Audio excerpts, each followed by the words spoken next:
Good evening students. चलिए अब हम लोग अपने इस पॉइंट से आगे बढ़ते हैं। अगला पॉइंट लिखिए, आदर्श एवं समान शैक्षिक नीतियों का अभाव। आदर्श एवं समान शैक्षिक नीतियों का अभाव। Lack of ideal and equal educational policies. Lack of ideal and equal educational policies. चलिए, आदर्श विद्यालय की स्थापना के लिए यह आवश्यक है कि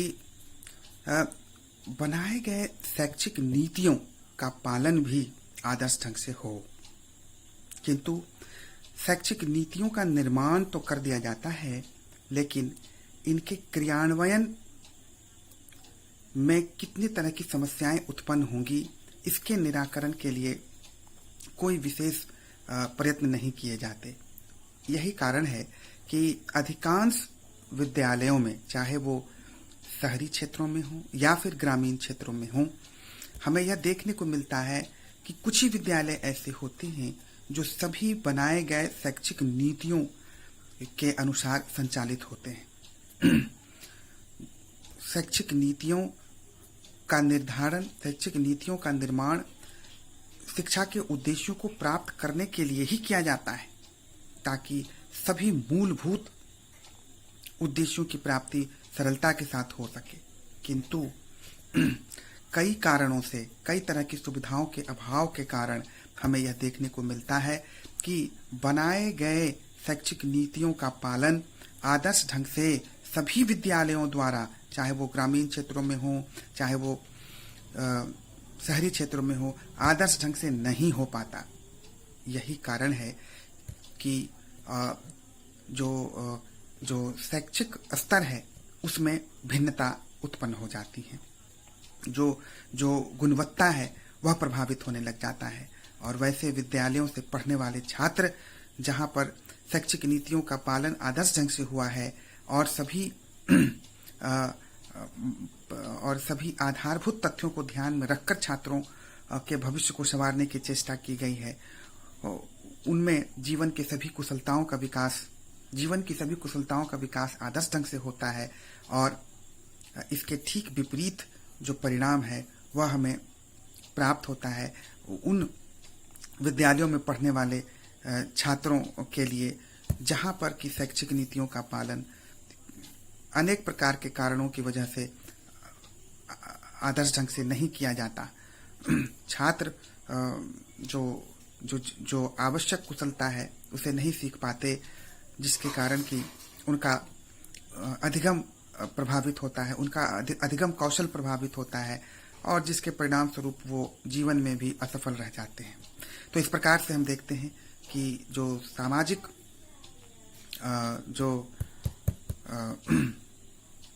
सामाजिक असमानता है उसे विकसित करने में पुनः जो है शिक्षा महत्वपूर्ण भूमिका निभा रही है।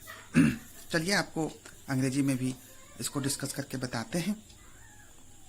जैसा कि आपने लिखा है, lack of ideal and equal educational policies. When the importance of educational policies are being concerned और आर बीइंग डिस्कस्ड, ऐसा लिखिए, are being discussed, then we come to know the fact that educational policies are very significant, because with the help of educational policies, common standard is being maintained in our schools. But due to several reasons, our schools fail to follow the fundamentals of educational policies. They have their own policy to run the school, as a result of which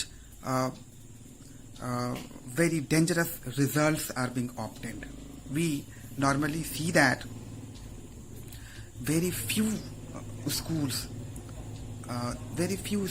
in rural and urban areas actually follow all the educational policies. This actually affects very severely the quality of the education. Students who are studying in those schools who maintain this specific standard, students get the opportunity to have better skills, to get success in their life. But on the other hand, we find that in those schools where educational policies are being violated every now and then, and such policies are being completely ignored, in those schools actually students fail to have better opportunity of learning, and as a result of which they do not get success to learn the basic skills to lead their successful life. So we can say from this specific view as well that education is really playing major role in increasing social inequality. Social inequality. चलिए अब हम लोग जो है अगला point discuss करेंगे. जो हमारा अगला पॉइंट है उसको नोट डाउन कीजिए. आदर्श एवं समान निर्देशन एवं परामर्श का अभाव. आदर्श एवं समान निर्देशन एवं परामर्श की सुविधाओं का अभाव. Lack of ideal and equal facilities of guidance and counselling. चलिए पहले आपको हिंदी में इसको एक्सप्लेन करके बताते हैं. आदर्श एवं समान निर्देशन एवं परामर्श की सुविधाओं का अभाव. शिक्षा की व्यवस्था आदर्श ढंग से करने के लिए विद्यालयों को कई तरह के तैयारियां करनी होती हैं और इस क्रम में कई तरह की असुविधाएं भी उत्पन्न होती हैं. यदि हम ध्यानपूर्वक देखें तो हमें यह जानकारी प्राप्त होती है कि आदर्श विद्यालय को संचालित करते समय जो मूल समस्याएं हैं वह छात्रों की समस्याओं से संबंधित हो सकती हैं, या फिर शिक्षकों की समस्याओं से संबंधित हो सकती हैं, या फिर विद्यालय संचालनकर्ता के समस्याओं से संबंधित हो सकती हैं, अभिभावकों के साथ संबंध स्थापित करने से संबंधित हो सकती हैं, या फिर जो प्रशासकीय सिद्धांत हैं उसके पालन से संबंधित हो सकती हैं, या फिर दिए गए शैक्षिक निर्देशों के पालन से संबंधित हो सकती हैं. कई प्रकार की समस्याएं हो सकती हैं. यदि इन समस्याओं का निराकरण आदर्श ढंग से नहीं होगा और कैसे इन समस्याओं को समय रहते इनका हल ढूंढा जाएगा, यदि इसके लिए प्रयत्न नहीं किए जाएंगे तो शैक्षिक उद्देश्यों को प्राप्त करना लगभग असंभव सा हो जाएगा, क्योंकि लगभग असंभव सा हो जाएगा. इसलिए यह आवश्यक है कि प्रत्येक विद्यालय में निर्देशन एवं परामर्श देने वाली समितियों की व्यवस्था हो और योग्य व्यक्तियों का चयन हो, ताकि वे छात्र को, शिक्षक को, प्रशासक को व्यापक सुझाव दे सकें, उनको व्यापक परामर्श दे सकें कि कैसे वे अपने क्षेत्र में अच्छा कर सकते हैं और अपनी समस्याओं का निराकरण कर सकते हैं. ऐसा होने से जो शिक्षा का स्तर है विद्यालय में वो निश्चित रूप से सुधरेगा और विद्यालय अपने सभी उद्देश्यों को प्राप्त करने में सक्षम हो पाएगा. किंतु अधिकांश विद्यालयों की स्थिति का जब हम अवलोकन करते हैं तो हम यह देखते हैं कि चाहे वो शहरी क्षेत्र के विद्यालय हों या ग्रामीण क्षेत्र के विद्यालय हों, उनमें इस तरह की व्यवस्थाओं का समान रूप से पाया जाना लगभग असंभव सा प्रतीत होता है. भारतीय विद्यालयों में कुछ एक विद्यालय ही ऐसे हैं जहां पर निर्देशन एवं परामर्श की व्यवस्था रहती है. और अधिकांश जो ग्रामीण एवं शहरी क्षेत्र के विद्यालय हैं वहाँ इस तरह की व्यवस्था समान रूप से नहीं रहती, जिसके कारण उनकी गुणवत्ता प्रभावित होती है। वे ना ही छात्रों की समस्या को हल कर पाते हैं, ना ही शिक्षक की समस्या को हल कर पाते हैं, ना ही प्रशासक की समस्याओं को हल कर पाते हैं, जिसके परिणाम स्वरूप विद्यालय संचालन की पद्धति प्रभावित होती है। विद्यालय अपने उद्देश्यों को प्राप्त करने में विफल होता है, शैक्षिक उद्देश्यों की प्राप्ति नहीं हो पाती, जिसके कारण हम देखते हैं कि अंततः जो शिक्षा का स्तर है वो गिरने लग जाता है।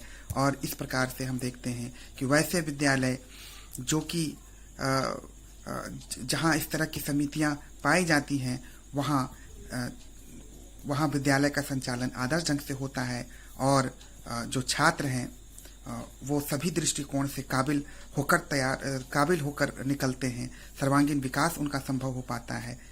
किंतु जहाँ इस तरह की समितियाँ नहीं पाई जाती उन विद्यालयों की स्थिति बड़ी दयनीय हो जाती है और जिसका सीधा प्रभाव छात्र के अधिगम स्तर पर पड़ता है। छात्र जो अपेक्षित कुशलता है उसको सीखने में विफल हो जाता है, परिणाम स्वरूप वो जीवन में असफल ही रह जाता है और जिसके कारण हम देखते हैं कि सामाजिक असमानता है वह बढ़ने लग जाती है।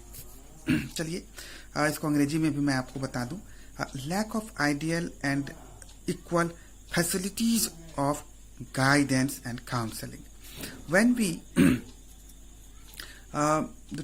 we discuss the importance of guidance and counseling facilities in the field of education, then we come to know the fact that that such facilities are of great significance, because running a school is not a joke. Actually, it is a very serious task, and it has several kinds of problems. Problems may be found due to students, due to teachers, due to administrators, due to educational policies, etc. So it is very important to realize that how such problems will be solved at the end. But again the question arises, who will solve the problem? By adopting which method actually all such problems will be solved effectively? So if such problems will not be solved, if the problems of the teachers or the students or the administrators will not be solved effectively well within time, then neither the goals of school will be achieved nor the goals of education will be achieved. So it is very important to have all such facilities inside the school campus. But very few of our schools are having such facilities. Very few of our schools are having such facilities. Neither the urban nor the rural schools are having such facilities effectively. This is the reason that the students who are studying in the students who are studying in those schools who are having all such facilities, they definitely get the opportunity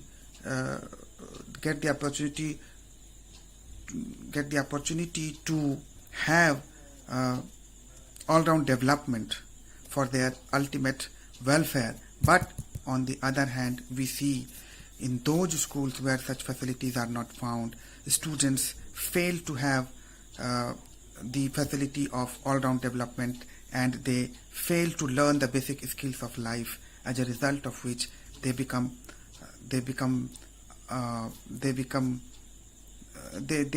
to lead a successful life in their future. ऐसे लिखिए. So we can understand from this point as well that education is really an agent which increase social inequality. चलिए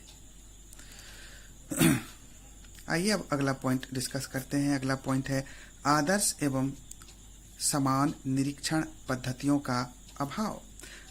आदर्श एवं समान निरीक्षण पद्धतियों का अभाव, lack of ideal and equal system of inspection. Lack of ideal and equal system of inspection. चलिए इसको discuss करते हैं। पहले हिंदी में डिस्कस कर देते हैं आपको। विद्यालय एक विशिष्ट उद्देश्य के साथ स्थापित की जाती है कि छात्र के सभी अपेक्षाओं को पूरा की जाएगी, विद्यालय की अपेक्षाओं को पूरा किया जाएगा और समाज के उद्देश्यों को पूरा किया जाएगा, अपेक्षाओं को पूरा किया जाएगा। लेकिन क्या विद्यालय इन सभी अपेक्षाओं को पूरा करने के लिए व्यापक रूप से प्रयत्नशील है? क्या विद्यालय के कार्य करने की दिशा सकारात्मक है और प्रभावी ढंग से यह अपने उद्देश्यों को प्राप्त करने के लिए प्रयत्नशील है, या विद्यालय अपने उत्तरदायित्व का निर्वाह भली भांति नहीं कर रहा है? आखिर इसका विश्लेषण करने के लिए निरीक्षण पद्धति की आवश्यकता पड़ती है। सरकारी कर्मचारी इस तरह के कार्यों को करते हैं। वो विद्यालय में जाते हैं और विद्यालय के क्रियाकलापों का निरीक्षण करते हैं गहनता के साथ, और उनमें जो कमियां पाई जाती हैं उसे वे ढूंढ कर बाहर निकालते हैं और विद्यालय को इससे अवगत कराते हैं, और साथ ही यह निर्देश या सुझाव देते हैं कि उन्हें इन क्षेत्रों में सुधार करने की आवश्यकता है ताकि आदर्श विद्यालयी उद्देश्यों की प्राप्ति हो सके और विद्यालय अपने सभी तरह के उत्तरदायित्व का निर्वाह सफलतापूर्वक कर सके। लेकिन वास्तविकता यह है कि जो निरीक्षण पद्धति है, जब हम देखते हैं कि यह निरीक्षण पद्धति की जो गुणवत्ता है, इसमें विशेष अंतर दिखाई पड़ता है। जो विशेष अंतर दिखाई पड़ता है ग्रामीण एवं शहरी क्षेत्रों में पाए जाने वाले जो विद्यालय हैं, उनमें जिन निरीक्षण पद्धतियों को अपनाया जाता है उसकी गुणवत्ता में विशेष अंतर देखने को मिलता है। उसमें समान नियमों का पालन नहीं होता और जिसके कारण कि उनमें सुधार की प्रक्रिया भी समान रूप से प्रारंभ नहीं हो पाती। यही कारण है कि विद्यालयों का संचालन प्रभावी ढंग से नहीं हो पाता। किंतु वैसे विद्यालय जहां पर आदर्श निरीक्षण पद्धति के साथ कमियों को निकाला जाता है और विद्यालय भी उन पर काम करता है और उनमें सुधार लाता है, तो निश्चित रूप से ऐसे विद्यालयों में पढ़ने वाले छात्रों का भविष्य उज्जवल होता है, जबकि अन्य छात्रों का भविष्य अंधकारमय हो जाता है। तो इस प्रकार इस दृष्टिकोण से भी हम ये समझ पाते हैं कि शिक्षा जो है सामाजिक असमानता को बढ़ावा देने वाला एक कारक भी है। तो चलिए अंग्रेजी में भी इसको कर लेते हैं कि when we try to understand the importance of inspection, then we come to know the fact that it is of great significance, because with the help of ideal inspection, this is being investigated that whether a particular school is devoted towards his goal or not. Because from a school, actually, so many persons are expecting. Society expects a lot from a school. Guardians expect a lot from school. Students expect a lot from school. So, to fulfill all such expectations, it is important that it should work in a right direction. It should fulfill all its basic duties and responsibilities. So, inspection is a system through which it is being investigated that whether a particular school is doing according to their expectation or not. And if they are not doing, where are the loopholes? Where are the faults? Through inspection only, all such things are being pointed out and they are being suggested that they need to improve in such and such areas. But when we study the nature of inspection, we find that the quality of inspection is having great similarities. Every school is having different kind of inspection, so it should not be tolerated at all. So we can understand that those schools which are being investigated with ideal system of inspection, they have all the basic facilities for the all-round development of the children.